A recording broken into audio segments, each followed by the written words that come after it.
il y a un personnage trouvé extraordinaire, c'est le danseur Augustin Vestry.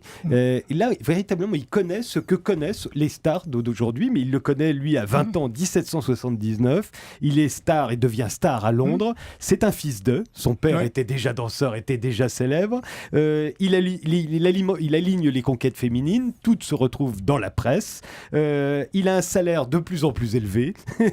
On se demande s'il est juste qu'il gagne autant. C'est-à-dire qu'il gagne, lui, un danseur, en un soir, ce qu'un laboureur met toute sa vie à empocher. C'est-à-dire qu'il y a tout ce qui fait la célébrité d'aujourd'hui que connaît ce garçon de 20 ans à cette époque, en 1779, jusqu'à la fin, c'est-à-dire les soirées de bienfaisance, le charity business. Comme ils sont très très bien payés, ils commencent à tous faire des soirées de bienfaisance, comme aujourd'hui on fait les restos du cœur, quoi. Alors exactement, et alors ce qui m'a beaucoup frappé, c'est effectivement, d'une part, donc il arrive son père est encore dans le milieu des cours et lui, il rentre dans le milieu du marché. Et avec le marché, c'est la multiplication des revenus. Et tous les débats que vous venez d'évoquer autour de ces revenus exponentiels rappelaient vraiment les débats, par exemple, autour des salaires des joueurs de foot. Alors, en plus, il venait d'arriver de Paris, il arrivait en Angleterre. J'avais vraiment l'impression que c'était un jeune footballeur qui sort d'un centre de formation français et qui est recruté à Arsenal pour un salaire absolument considérable. Et ça suscite à la fois de la jalousie et des polémiques.